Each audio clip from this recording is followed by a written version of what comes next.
Laura ran up and threw her arms around me, crying. "I had to come," she said. "I couldn't just sit and wait." "You did the right thing," I told her, holding her tight. Inside, the officers gave Whitmore a blanket and took our statements. Forensics showed up and started dusting the van. It had been ditched, stripped clean, and stolen. But Whitmore, still dazed, told us something that made our jaws drop. "They were after my safe," he whispered. "It's in my shed. It holds the original HOA charter from the 1980s. It proves everything." Lorraine drew the boundary lines illegally, claimed land she never had rights to. I blinked. "Do you mean our land, our cabin?" He nodded. "It was never part of the HOA. Not in the original records." One of the deputies leaned in. "If that's true, yeah, and you've got proof she could be facing serious charges." But that hope was short-lived. When the sun rose the next morning, we went to check the shed. It was gone, reduced to ash,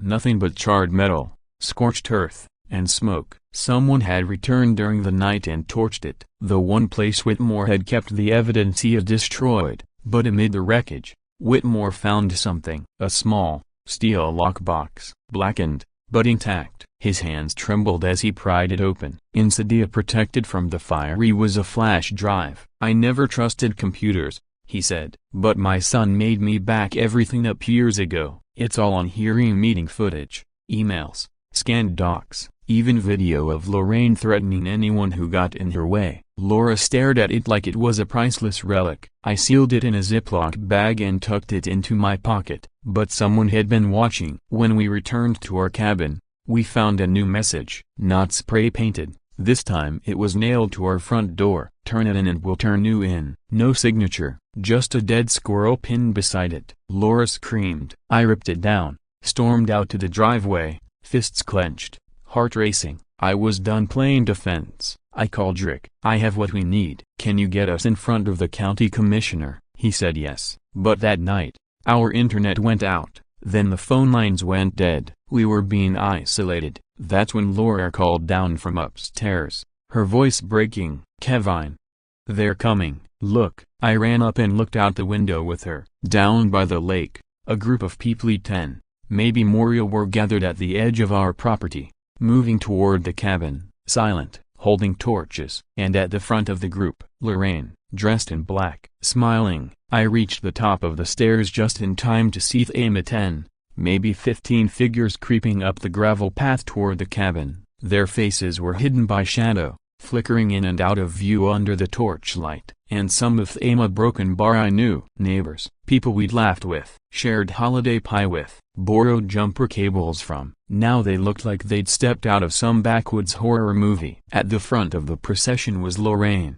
leading them like a dark queen reclaiming stolen territory. Her eyes were locked on our front porch and unyielding and fierce. Duke barked like mad at the door. Laura ran to bolt the deadlock and slide the chain across. I rushed to the kitchen drawer, grabbed the flash drive, and stuffed it into my boot. "We need to call the sheriff," Laura whispered. "We can't." "No phone, no internet," I reminded her. "They cut us off last night, remember?" I scanned the room, thinking fast. We needed help, now. Then it hit me. The emergency satellite phone I kept locked away in the attic. Meant for storms, not occultists, but it would have to do. "Buy me 60 seconds, I said. "Don't open that door for anyone but the sheriff." I tore up the attic ladder and scrambled to the old steel case. My hands fumbled with the latches as Duke's barking grew more frantic. Below, muffled shouts grew louder. They were at the gate. Then a bang. A fist slammed against the front door. "Open up, Kevin," came Lorraine's voice. Sharp, shrill, self-righteous. "You're harboring falsified documents and stolen HOA property. This is a civil enforcement request. We demand access to your home. You're not the police," Laura shouted from behind the door. "We are the board," Lorraine screamed. "And this is an emergency compliance check." I got the satellite phone powered on, fingers trembling. The sheriff's direct line rang twice. "This is Deputy West." "Deputy? It's Kevin Malistro whispering pines. They're here." "HOA mob outside our cabin. Power's cut.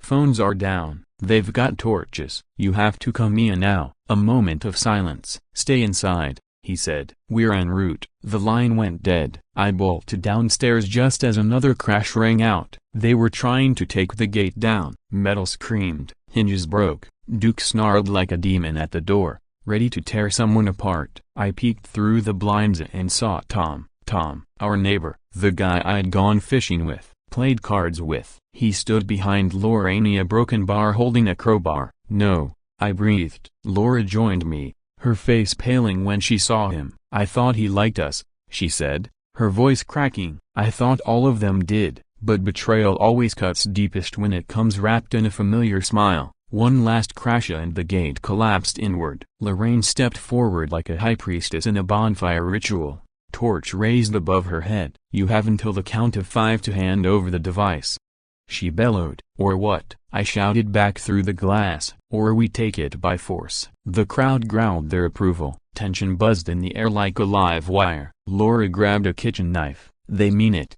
Kevin. If they light the house, we're not giving in," I growled. And then headlights. Blue and red strobes cut through the trees. Tires spun up the gravel path. One patrol SUV, then another, then a third. Deputies swarmed in, forming a line between the mob and our home. "Drop your weapons now," Deputy West barked, stepping from his cruiser, hand on his sidearm. The moment shattered. Lorraine froze mid-step, her torch lowered slightly, her expression twisted from fury to calculation. She turned to her followers. "Don't move," she snapped. "This is legal enforcement. This is a community matter." "Not anymore," West said, voice firm, hands in the air. One by one, the torches hit the ground. Metal clattered on gravel. Several neighbors dropped their tools and ran. Tom just stood there, stunned, crowbar hanging limply by his side as if just now waking from a nightmare. Lorraine didn't budge. "You're making a mistake,"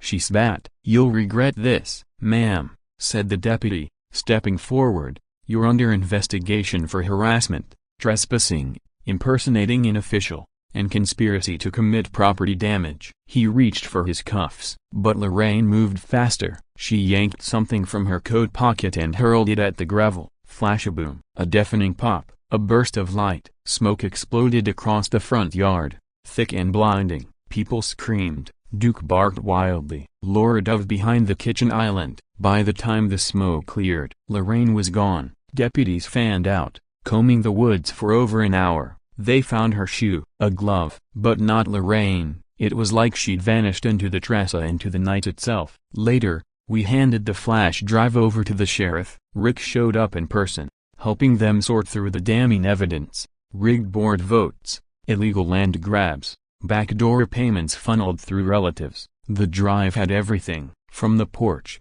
Laura and I watched officers pack up evidence bags into the trunks of their cruisers. But that night, sleep didn't come, because Lorraine was still out there. And the next morning, our mailbox held something new. No envelope, no stamp, just a folded scrap of paper, scrawled across it in red ink. "She's not alone." 3 words. Laura held it in her shaking hands while Duke paced at our feet, ears alert. The sunlight couldn't cut through the chill that settled over the cabin. The silence wasn't peaceful anymore, it was watchful. The sheriff's team had searched all night and no footprints, no tracks, no pings from Lorraine's phone, like she'd dissolved into mist. But that note meant she hadn't gone far, and worse, she wasn't alone. That morning, as we were reviewing newly saved footage from the security cameras, Laura's phone buzzed. Unknown number. The message was chilling. "Check your batshit." We both froze. I darted to the nearest window. The shed in the backyard sat beneath the shadows of the tall pines,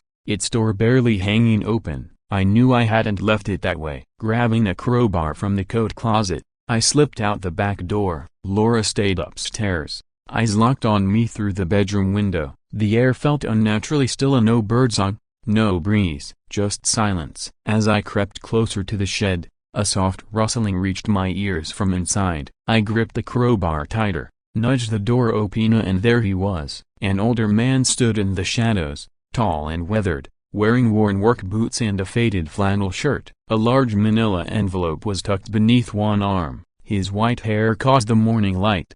"Easy," he said, holding his hands up with a crooked smile. "I'm not here to hurt you, I'm here to help." I hesitated, then slowly lowered the crowbar. "Who are you?" He stepped forward into the sunlight and extended a hand. "Arthur Kellerman," he said. "I'm the one who started Whispering Pines HOA." I blinked. "You're the founder?" He nodded. "Built the first cabin here with my wife in 1984. Wrote the original rules. Watched the whole thing rot from the inside." He met my eyes. "And I know what Lorraine's doing because she did it to me first." Inside, Laura handed him a cup of coffee as he spread his documents out on our dining table. Handwritten notes, original plats, an old ledger with signatures from the community's earliest days. It was a history lesson we hadn't asked for, but needed. "Lorraine was just a clerk back then," Arthur said. "Quiet, sharp, ambitious. After my wife passed, she saw a chance, changed member rosters, invented board members that didn't exist, and forced me out. She even threatened my daughter when I tried to stop her." He slid a photograph across the table. "Lorraine, younger, colder somehow, clutching a thick folder. She's been orchestrating this scheme for decades, inventing violations, evicting people, reselling land under shell corporations, all while pretending to run a community." I leaned back. "So the HOA is just a smokescreen?" Arthur gave a grim nod. "A very lucrative one." "And the people helping her?" "She's got a whole web," he said. "Former board members, a city lawyer, even someone in the zoning office approving her fake maps without blinking." I felt a cold weight settle in my gut. "She's everywhere." "She is," Arthur said, "but she's not untouchable. That flash drive you gave the sheriff? That was gold. But there's something even better." He pulled out a small cassette tape from his coat pocket. "She slipped once. Said too much during a board meeting in 2001. I recorded it just in case. Didn't realize how important it would become." Laura's eyes widened. "That could be the final nail." Arthur nodded. "But it needs to reach the Attorney General. I don't trust the sheriff's office. Some of them were at one of Lorraine's fundraisers 2 years ago. That hit hard. She had her claws deeper than we thought." "I'll take it myself," Arthur said as he stood. "You stay put,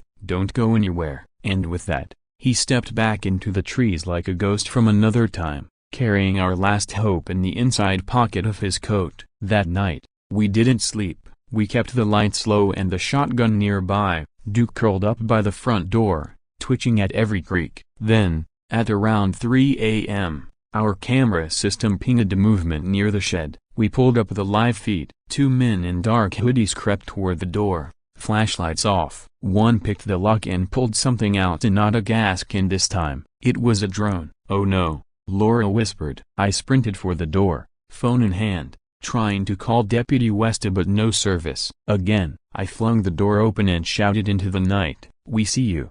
Get off our land." The men froze. One of them raised the drone, its red lights blinking. Then it lifted off into the sky and zipped away toward the trees. They followed it, disappearing like shadows. I slammed the door shut and locked it. Laura turned to me, her voice shaking. "Why a drone? They're not here to burn anything," I said slowly. "They're trying to follow someone." I felt sick. "They're tracking Arthur." They knew. At 6:32 a.m., the call came. Arthur's truck was found abandoned 20 miles beyond the county line. Door open, engine still warm, but no sign of him. And the cassette? Gone. We were back at zero, until Laura checked under the kitchen sink. Taped to the underside was a second cassette, with a yellow sticky note. "In case they get me first, AAK." She clutched it tightly. "Kevin, this is it." Just as we were about to play it, the TV snapped a static buzzing. Then her face. Lorraine, grainy, half-lit, but unmistakably her. "I gave you a chance to walk away," she said, a cruel smile curling across her face. "But now it's personal." She leaned closer. "You think this is about the cabin?" "Oh, no, darling, this is about the whole lake." Then the screen went black. We sat frozen on the couch. Even Duke looked up, alert. Her message wasn't just a warning, it was a declaration. She was coming for everything. Without a word, Laura grabbed the cassette and ran upstairs. I rushed to the shed and grabbed my old cassette player buried with college junk. Cracked, dusty, but it still worked. In minutes, we were gathered in the living room, ready to hear what Arthur left behind. We secured every entrance, drew the curtain shut, and pressed play. There was a soft click, the sound of shuffling, then Arthur's voice broke through. "This is Arthur Kellerman. If you're listening to this, then I've either been taking a broken bar or I'm gone. But this tape, it holds the truth. His tone was worn, yet steady. For years, Lorraine's treated Whispering Pines like her own private empire. What no one realized, and not even me until much later, was that the lakefront had never been zoned under HOA authority. It was officially designated for public use and environmental protection. Laura let out a quiet gasp. She exploited a loophole, Arthur continued. She rewrote the HOA regulations, fabricated companies to acquire properties, and used intimidation to drive people out. Then she'd donate the land to foundations she secretly controlled, giving the illusion of conservation a broken bar, all while prepping a hidden resort development behind everyone's backs. I clenched my fists. 5 years ago, Arthur said, she tried forcing me out with bogus safety violations. When I resisted, someone cut my brake lines. I never reported it. I was scared, but now I understand she'll never stop until she owns everything. A pause. She keeps everything: plans, records, payoffs at a second residence. Not the fancy one she flaunts, but a hidden cabin under the name Lake Whisper Trust, down by the lake's southern edge. That's where the real evidence is. Laura leaned forward. If we can get that, we can go public. I nodded slowly. But we had to retrieve it first. Arthur ended the recording with one final warning. If you're going there, broken bar, don't go alone. And if you're hearing Thesa finish what I couldn't. The tape clicked off. Silence followed. Then I stood and said, grab your coat. By sunset, we were ready. The Lake Whisper Trust property sat beyond an old, vine-covered gate on the lake's far end. It was about a 20-minute walk through the woods, longer by car. We took the trail behind our own land, staying low and dressed in black, flashlights off. It was dangerous, but we were out of time. When we reached the gate, it stood wide open. A bad sign. We moved in slowly. The place looked abandoned, a rundown cottage with flickering lights inside. A black SUV was hidden under a combo tarp around the back. She's here, I whispered. We crept to a side window. Inside, a table was piled with papers, maps, and photographs. A laptop glowed. Red pins covered a map of the lake like a battlefield. Laura tapped my arm gently. Another room held a humming server rack, of blinking drives labeled with names and dates. We just needed the proof. I slipped on gloves, found an unlocked side door, and slid in. Laura followed, recording everything on her phone. The air smelled damp and stale. Every creak underfoot felt too loud. Then, a voice from the back room. Doesn't matter what they know. Without me, they'll never prove a thing. Lorraine. We ducked behind a tall filing cabinet. Her shadow passed the hallway. She was pacing, dressed in black, phone to her ear. No, she snapped. I already burned the lake plans. They'll only find scraps. Delay the sale. I'll deal with the Malisters myself. She ended the call and suddenly stopped. Eyes locked on us. Knew I smelled rats. Laura screamed. I jumped to shield her. But Lorraine raised something shiny, a taser. Crack. White-hot pain surged through me. I dropped, convulsing. Then, out of nowhere, Duke sprang from the hallway and tackled her to the floor. She screamed as his teeth snapped dangerously close. Laura grabbed a heavy file and struck the taser from Lorraine's hand. Where is it? Laura shouted. Where's the drive? You think you've won? Lorraine hissed. This place is mine. I built it. Laura pulled her toward the hallway as I forced myself up, still dizzy. Then a bang. A single gunshot stopped everything. We turned. It was Toma, our neighbor. He stepped inside with a pistol, eyes wild. Let her go, he said. You don't understand what you're doing, Tom. I gasped. You're with her? He looked down. She promised to cover my daughter's tuition if the deal went through. She's a criminal, I said. If you stay tied to her, you'll go down too. His hands trembled. Then the sound of sirens. Red and blue lights burst through the trees, flashing through the windows. The forest lit up. Tom dropped the gun and dropped to his knees. Deputies flooded the room. Hands up. Don't move. They cuffed Lorraine first. She fought it, kicking and shrieking. This is my lake. You'll all regret this. Tom didn't resist. He just hung his head. Deputy West found us. That cassette? It reached the Attorney General. Arthur sent a backup to his lawyer. You were just the distraction. Laura's eyes widened. Arthur had staged his own disappearance to lure Lorraine out and give us a chance to stop her. The land deal? Blocked. The HOA board dissolved us. Safe. Weeks passed. One afternoon, we stood on the porch, watching Duke nap by the new gate we built ourselves. The lake sparkled under the summer sun. No more firelight in the woods. No more threats. Just stillness. But sometimes, Laura glances toward the trees and whispers, "She's not alone." And every time, I remind her, "Neither are we, ma'am. I need you to step back and take your hands off the gate now." That's what the officer barked when he pulled up to our lake cabin. Red and blue lights flashing across the still water as the sun began to sink behind the trees. My wife stood there, stunned, frozen in place with a screwdriver in one hand and a brand new lock in the other. Her face had gone ghost white. Right beside her was a furious woman in oversized sunglasses, hugging a clipboard like it was a life raft, yelling into her phone, still connected with 911, "She's trespassing. Changing the lock without permission. This is HOA property," she shrieked. Except it wasn't. That gate, ours, the cabin, bought and paid for, the land, purchased outright, in full, 4 years back. And the woman screaming, her name was Lorraine. But to us, she'd always just been HOA Karen. That momentum, my wife nearly being arrested for messing with property that legally belonged to USA, that's when everything spiraled. But the madness didn't begin there. No, the trouble had actually started months earlier,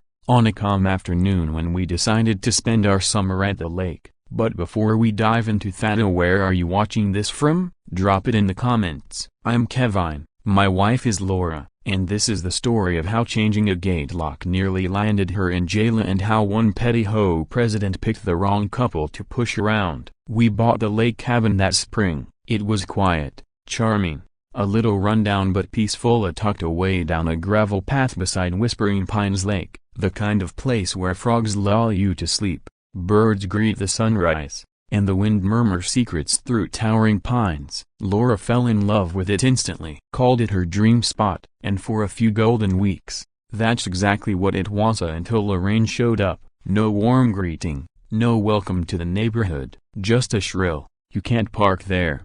As I hauled lumber out of the truck to start fixing our deck, she marched straight across our driveway like she owned the place, gripping her hoe binder like it was scripture. "You're in violation of Article 12, Section C," she snapped, flipping through the pages. "No construction without written approval from the HOA." "It's my deck," I said, trying to stay civil. "It's falling apart." "Still needs written authorization?" she insisted. I figured she was just someone who took rules seriously. Turns out, she was something else entirely. At first, we tried to get along. We went to an home meeting, brought cookies, even volunteered to repaint the old dock. But Lorraine had already decided who we were. Outsiders, troublemakers, rule breakers. Things only got stranger after we installed a smart lock on the gate. Our cabin sits on 2 wooded acres with a long dirt driveway, and we put up a keypad-locked wooden gate to keep animals and nosy people out. But not long after, Laura noticed something odd. The lock had been tampered with. Scratches around the keypad. Someone had tried to force it open. We didn't want conflict. Instead of calling the police, we just replaced the lock and added a discreet little security camera above the gate. We figured that would be the end of it. But with a Karen next door, nothing ever ends. The letters began. Then came the violation notices, the fines for made-up infractions. She complained our American flag was too large, claimed our fire pit 5 feet from the water was a fire hazard. Once, she even called animal control on our dog, Duke, saying he barked too loud. Duke is a 12-year-old golden retriever. He barely makes a sound, even in his sleep. It was clear now this wasn't about rules, it was personal. She wanted us out. And when her passive-aggressive tactics didn't work, she upped the ante. One evening, we caught her leaning over our fence, bolt cutters in hand. I yelled from the porch and she took off like a cartoon villain. We caught it all on video. Still, we didn't report her. We didn't want to stir things up. We just wanted to be left alone. Laura, being the peacekeeper, suggested we upgrade the lock one final time, something foolproof. So, one bright Saturday, she picked up a stainless steel keypad lock with encrypted security features and went out to install it while I was running errands in town. I didn't realize she was doing it solo. I didn't know Lorraine would be watching. About 10 minutes into the process, Lorraine screeched down the path in her golf cart, slamming to a stop at the gate. "What do you think you're doing?" she barked. Laura stood up, caught off guard, and replied with a polite smile, "Just replacing the lock. This one's been acting up." "You didn't get authorization from the HOA," Lorraine yelled. "That's destruction of property." "It's our gate," Laura said, trying to stay calm. "No, it's shared access. Community property," Lorraine shouted, waving her binder like a saber. "I have a master key. You can't keep me out." "With all due respect," Laura replied evenly, "you've been letting yourself in without our consent. This land, this cabin, it's not HOA property. We own this." "I'm calling the police," Lorraine snapped. "You're going to jail, Missy." And she meant it. 8 minutes later, sirens wailed through the trees. That's when I got the call from Laura, her voice tight, afraid. "Kevin, a broken bar, they're here. The cops." "Please hurry." I dropped my groceries, slammed the trunk, and tore down the gravel road back to the cabin, heart pounding. I had no idea what I'd find when I got there. I didn't expect to see an officer pointing at my wife, telling her to drop the screwdriver, while Lorraine stood there grinning like she'd won something. And I definitely didn't expect what Lorraine said next, because that changed everything. She looked the cop straight in the eye and declared, "This woman is a squatter." My wife, the woman who helped me build that cabin with her own 2 hands, a squatter?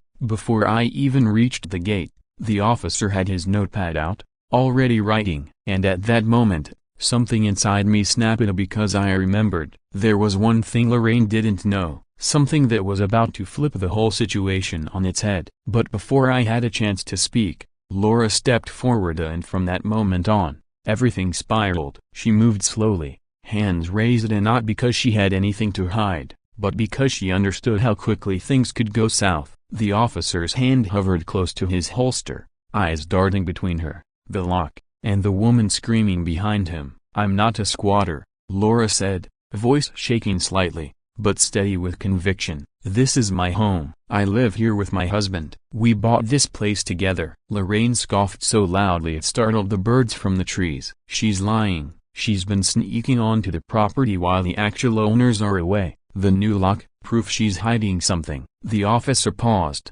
clearly unsure. "Do you have any documents, a deed, something with your name on it?" Laura opened her mouth, then hesitated. "No, it's all under my husband's name, but I'm his wife." Lorraine's expression twisted into a grin. "Exactly. She doesn't have legal ownership. For all we know, she's a total stranger." That's when I pulled up, heart racing, tires crunching over gravel as I stopped half on the grass. I jumped out and marched straight toward the gate. "What's going on here?" I demanded, my voice slicing through the tension. The officer turned to me. "Sir, do you live here?" "Yes, this is my property. I'm Kevin Mallister, and that's my wife, Laura. She has every right to be here." Lorraine didn't miss a beat, stepping forward again, clutching her infamous binder like a lifeline. "Then prove it. Show us the deed." She was tampering with a lock on a shared community gate. "That's illegal." "It's not a shared gate," I said through clenched teeth, "and I can prove it." I pulled out my phone,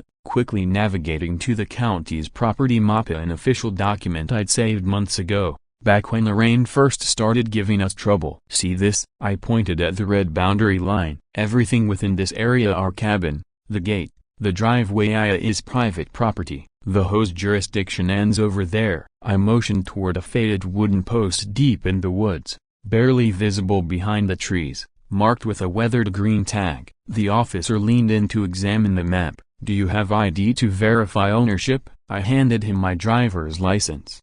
"And the parcel number matches." "I can pull up the deed on the county assessor's website if you want to cross-check." He nodded, looking far less suspicious than before. Meanwhile, Lorraine was turning red, her voice sharp.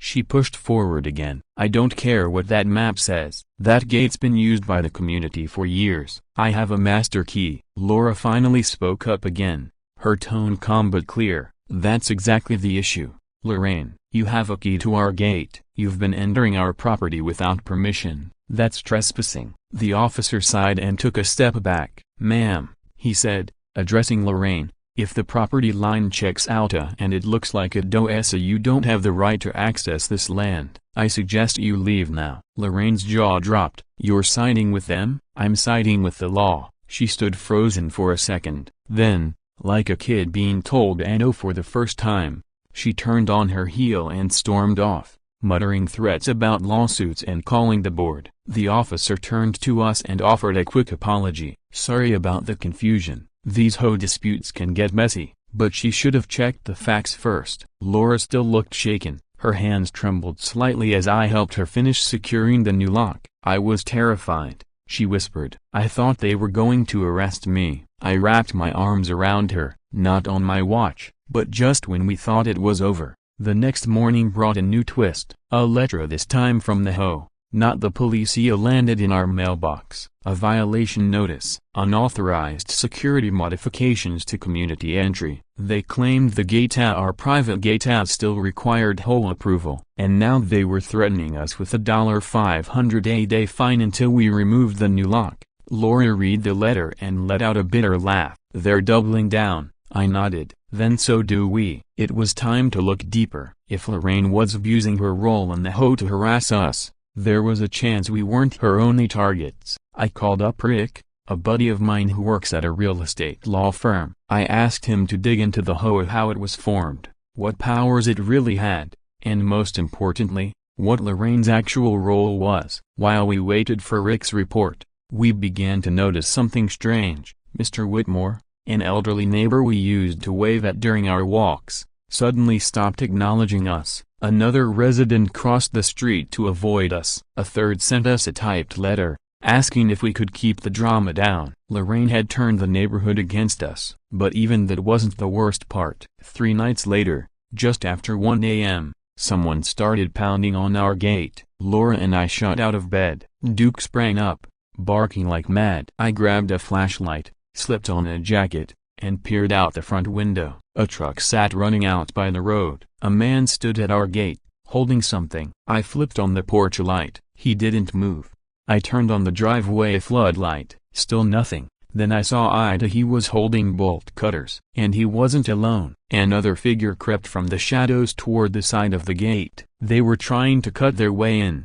I yelled, "Hey, what do you think you're doing?" They froze. One of them dropped the tool and bolted for the truck. The other cursed and ran after him. I caught a glimpse of the license plate, 9's cab, before the tires spun, spraying gravel, and they disappeared into the darkness. Laura rushed out with her phone. "Should we call the sheriff?" "Yes," I said quietly, my voice low but firm. "This isn't some HOA spat anymore. This is criminal." A sheriff's deputy arrived soon after. He took down our report, inspected the damage to the lock, and ran his fingers along the fresh gouges in the metal. "You're lucky they didn't make it through," he said grimly. "This isn't enforcement. This is flat-out intimidation." We gave him the partial license plate number. He said they'd investigate. The next morning, my phone rang. It was Rick. His voice was calm, but what he said chilled me. "Kevin," he began, "I've got something. Lorraine isn't just overreaching. She's not even legally the HOA president anymore.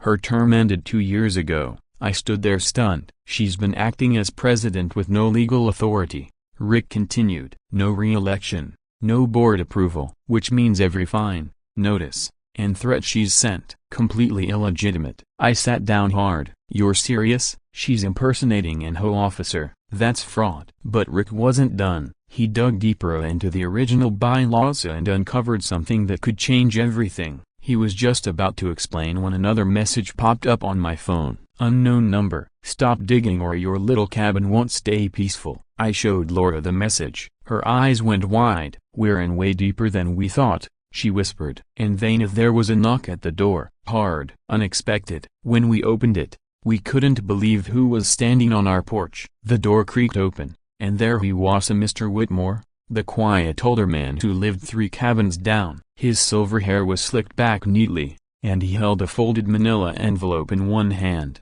The other stayed tucked in the pocket of a weather-worn navy windbreaker. He glanced over his shoulder before speaking. "I'm not here to stir the pot," he said, voice low, "but you deserve to know the truth about Lorraine, about the HOA, about everything." Laura and I exchanged a glance. "Come in," I said. Stepping aside, he moved slowly, as if every step was a struggle. We helped him to the couch and offered him some tea, but he declined. "I don't have much time," he whispered, placing the envelope on the coffee table. "They're watching me too. I saw them near my mailbox yesterday. This isn't just about nosy neighbors anymore. They're organized." "Who's they?" Laura asked carefully. "The people behind Lorraine," he said. "You think she's running the HOA? She's not. She's just the face. Someone else is pulling the strings." I opened the envelope. Inside were black and white photocopies, home meeting notes, some handwritten, some typed going back 6 years. Check stubs. One showed Lorraine being paid a consultation fee by a private security company. Another was a petition to change HOA bylaws. No signatures, yet somehow marked as approved. "What am I looking at?" I asked. Mr. Whitmore leaned in closer. "Faked votes, illegitimate documents. That petition never passed, but they pretended it did so they could claim authority over private land. They used it as an excuse to enter locked properties under the guise of safety inspections. It's illegal." My stomach turned. Laura sat upright. "So all of it, the letters, the threats, even the break-ins, they're trying to force us out." He nodded. "They want full control of the lakefront. They've been pushing out owners for years, mostly older folks like me who don't have the money or strength to fight back. You two were supposed to give in. When you didn't, they got bolder." I stared down at the documents. It was damning but not enough. "Is there anyone else willing to talk?" I asked. "Maybe," he replied, "but they're scared. Lorraine's crew controls everything at the board, the enforcement committee, even the community newsletter. They've got a grip on the whole neighborhood. I'm taking a big risk just being here." We promised to protect his identity. He asked to leave through the back, avoiding the main road. Just before disappearing into the trees, he turned and said, "Whatever you do, don't let her call another emergency board meeting. That's when things vanish." Cameras, locks, people. The door clicked shut behind him. Laura turned to me. "Kevin, this is so much bigger than we imagined." I nodded. "We're taking this straight to the sheriff." But before I could grab the envelope again, my phone buzzed. Another unknown number. I picked up. A slow, deliberate voice on the other end said, "You were warned. Now it's time to listen." Click. The line went dead. And then the lights went out. The cabin was swallowed in total darkness.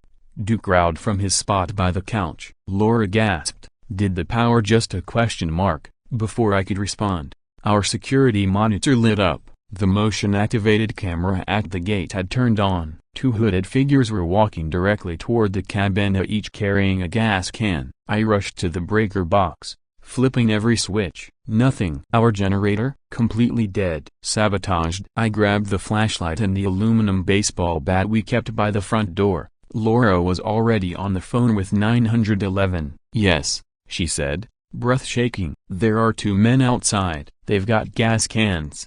I think they cut our power." The dispatcher confirmed help was on the way. Deputies were being dispatched. ETA, 12 minutes. But we didn't have 12 minutes. On the screen, the 2 men reached our gate. One knelt down and began pouring gasoline at the base. The other flicked a lighter. I yanked the front door open and shouted, "Hey, step away. The cops are on their way." They didn't even blink. Laura hit the car alarm from her phone. The horn blared, echoing through the trees. One of the men glanced up at the camera, looked straight into the lens and grinned. Then they both took off, vanishing into the woods. When the deputies arrived, the gravel was still wet with gasoline. One of them knelt beside the gate and said, One of the deputies let out a low whistle. "They weren't just trying to rattle you," he said. "They were getting ready to burn your gate down." We showed them everything of the video footage, the threats, the documents Mr. Whitmore had given us. The deputies agreed it was serious enough to launch a formal investigation, but they warned us they'd need more to tie it directly to Lorraine or anyone involved with her. "If they're running an intimidation racket disguised as HOA enforcement," the deputy explained, "this could go federal. But it'll take time." I thanked him, though I felt no relief. Instead, I felt exposed, vulnerable. "They'll come back," Laura whispered later that night as we lay in bed, the power finally restored. "What if next time they don't run?" I didn't answer. I just pulled her closer. The next morning gave us our answer. spray-painted across the side of our garage door in thick, dripping black letters were the words, "Leave or we will." I scrubbed it off before Laura could see. But it didn't end there. That evening, after dinner, we checked our cameras and witnessed something that left us cold. There, on the grainy feet, was Mr. Whitmore. Two masked men were dragging him off his porch. I froze, staring in disbelief. Laura covered her mouth, eyes wide. "No, Kevin, we have to do something." I was already grabbing the keys and the flashlight. "Stay here," I said quickly. "Lock the doors. Don't open for anyone but me or the police." "I mean it." I darted into the woods behind our cabin, taking a shortcut I knew well that led straight to Whitmore's. My boots crunched over dead leaves and broken twigs as I pushed through the underbrush. The wind picked up, rustling through the trees like whispers warning me to turn back, but I wasn't stopping. As I neared the clearing behind Whitmore's cabin, I spotted the faint outline of a van parked off to the side, tucked beneath the tree line. One man stood guard near the back, the other was dragging Mr. Whitmore toward the open doors. I crouched behind a tree, grabbed a rock, and hurled it into the brush on the far side of the yard. It worked. One of them turned toward the sound, stepping away. That was my chance. I charged. "Hey!" I shouted. "Let him go." The man pulling Whitmore spun around just in time to take the full force of my tackle. We hit the ground hard. He swung at me, but I ducked and drove my elbow into his ribs, then rolled away before he could grab me. The second guy sprinted at me. I snatched up a thick branch and swung as hard as I could. It cracked across his leg and he stumbled backward. Whitmore was groaning, trying to crawl away from the chaos. Suddenly, headlights swept across the yard. Laura's voice rang out behind them, calling my name. She'd followed me, and behind her a flashing red and blue lights. The deputies had arrived. The two masked men bolted, vanishing into the trees before the officers could close in. One officer gave chase on foot, while the others rushed to help Whitmore. He was battered, shaken, but alive. "I tried to warn you," he muttered. "They don't give up."